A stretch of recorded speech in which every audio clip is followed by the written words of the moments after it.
Thank you, Dr. Sue. So next question I had is, what challenges did you face while writing? Everybody has challenges that they go through. So share. They sure do. My challenges are not usually with the writing, but with the process of going through trying to get stuff published. That's where the challenges usually come. And I've got 3 publications, and I think the process has been different for all 3. My first, I must say, it was a very last minute decision. I was turning 50. I know I don't look it, but at the No, time, you don't. I mean, like 15 years ago when I was turning 50. No, not that long. Um, You're so I funny. decided I wanted a legacy piece. I just wanted something. So there was like 5 to 6 months to my birthday, because I wanted it for my birthday. I just got up with this idea, like, Susan, you've been writing since you were yay high. And I do keep my writing. You know, some of them are jottings, some of them are written in books, some of them are just pieces of paper. And so I decided to challenge myself and to compile all those different writings and to get them published by my birthday. So it was off to the races with that. So the biggest challenge I had with that was trying to decide what to put into the book, because I had so much work. Now, it was my 50th, so I decided to come up with 50 pieces. It was also, at the time, I recall, Jamaica's 50th. And so for me, it was a double whammy. I was celebrating Jamaica's 50th, I was celebrating my 50th, and I'm coming up with these 50 pieces. And that was the biggest challenge, deciding what. And once I'd laid out, I realized that depending on my moods and how I had written in the past, that they all came under different categories, let's say. So the book, my first book, Ode to Miss Lou, from the soul of Dr. Sue. It's dedicated to Louise Bennett Coverley, who is a dear mentor of mine, because she did mentor me, but also an icon, you know, a real Jamaican ambassador icon. She passed away in 2016.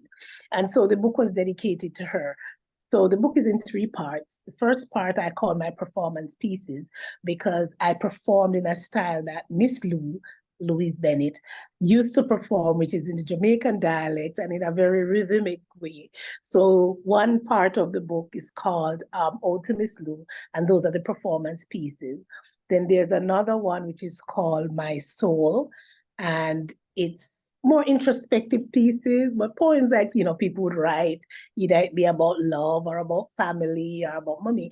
And then there is a Let's Talk, which are more provocative pieces, because back in the the 80s or so, I wrote some pieces, and these pieces, like I said, they span a wide breadth, because they've been since I started writing, and I'm no spring chicken.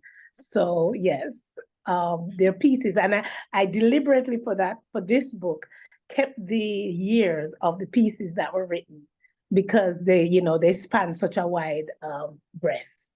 So that was that book. The second book, I used to do a radio show called Culture Corner with Dr. Sue, and the listeners would ask me on the spot, Dr. Sue, I want to be reminded about Christmas in Jamaica, or I want to be reminded about Easter in Jamaica. Tell me about it. And again, because writing comes so naturally for me, especially poetic writing, I would probably put a piece of poem just right on the spot, just put a poem together and read it. And one day I sat down and I realized I had tons of paper of these poems that I just created on, just like that. So I decided to put it together. And as it speaks to Jamaica, because it was a Jamaica radio program, it speaks to a lot of the experiences Jamaica. I then compiled those and put together I Am Jamaica.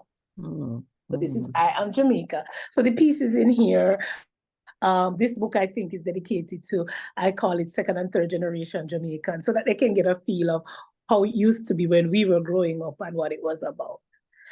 That process was easy, because again, the things were just written. It was just a matter of, and I self-published. Unlike the first book, which I went through a publisher and, it was a lot of work, a lot of money, a Yeah. lot of editing, Oh, all that kind yes. of thing. This one, I just threw it together, decided I'm going to Yes. self-publish, and I just put it, and it was easy peasy. Yeah. Those are the first two, and those two are poetry books. My third book, which is called Living a Hip Life, the Yes. story of a daughter story of a mother as told by a daughter, is a book I put together after the passing of my mom. This one was difficult to write, if I have to say a book was difficult, because again, Mm-hmm. I was going through my grieving process. And Yes. at the same time, I was pulling on all the positives that she left with us and putting it together and reaching out to people, because a lot of it had to do with sentiments that were shared by other people. And that's how it's compiled in the book. And so Yes. just reaching out to others and hearing what others were saying and putting it together. But so sentimentally, this was kind of a difficult book to write, Mm-hmm. but I felt it was necessary one in continuing her legacy, and also as a go-to book for persons as to how they can do things, how they can do it.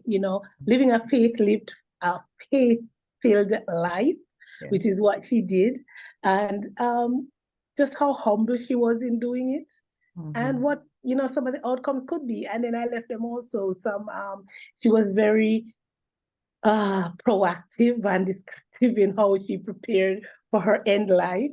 Mm-hmm. So I shared a lot of that in there. So people there maybe take away for people who want to think about their loved ones when they're going on. So Okay, that's it. thanks a lot for sharing that. I have one other question, but before I get to that question, I wanted to just preface it by asking you, you speak a lot about Jamaica. Does it mean that you were born in Jamaica? Sometimes I don't remember. No, I like to Uh, tell people I'm British by birth, Jamaican by choice, and American by naturalization. I like that. I've heard you say that before because I know it might be construed that well, you're Jamaican by choice, but you speak a lot about Jamaica, and I guess that's also your heritage. So I Yeah. will jump to the final question I wanted to ask you, and it is, as an experienced author, how do you manage your time between writing, Oh, promoting wow. your books, and any other commitments that you have? Because I know you do work full time as well, right? Writing for me is such a passion and a therapy that it helps me with everything else that I have to do. So the more I put my thoughts, my ideas, and I get introspective and I put it on, it just opens me up to take on the world or take on the other things. If I didn't have this outlet, because Yes. I'm an artist at heart. Right. So, I do the performing arts, Yeah. sing, dance, act, Yeah. write, all of Yeah. the above. Mm, Um, and that's my outlet. mm, Once upon a time, it was my profession, and I did work as my full-time job. Once I put that behind me, I still kept it going, because that's what fuels me to deal with corporate America. That's what fuels mm, me to deal with my students when I was in the as a full-time faculty.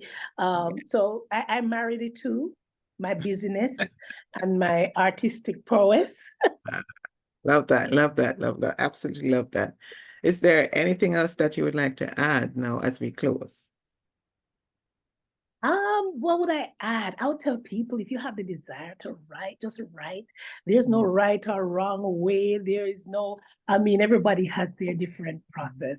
But Yeah. for me, over the years, it has been very therapeutic, because what you would probably call a shy and person, and I'm not someone who's very forthcoming. So I used words and I used my writings to project the things that I wanted to share, or the thoughts that I had. And so Mhm. that's why for a long time my writings were kept so close to me and Yes. personal and never shared. Mhm. I would just write and keep it, Mhm. because once it's out of you, I also find it's a very good de-stressor, regardless of Yes. what it is you're going through. There are Yes. things that I've written, and as soon as I've written it, I've torn it up because Yes. Yes. it can't be reread, not by myself or anyone else, but Yes. it got it out of my system. Yes. So Yes. Yes. sometimes writing is like speaking to Right. someone, oh, I need to tell somebody a piece of my Yes. mind. So I do it Right. on writing and do it Right. on paper. And then I Right. tear it up and then that's it. It's gone. It's out of Yes. me and I'm back to Right. Suzanne. But I like that. So you're right because it's also therapeutic. And you mentioned about being a little bit shy earlier on, and I can't imagine someone who is like yourself, I see on big stage and small stages and saying shy. But we do know how that works anyways. We put on that thing and we get out there and we do what we need to do, influence the community, do what is best for the community.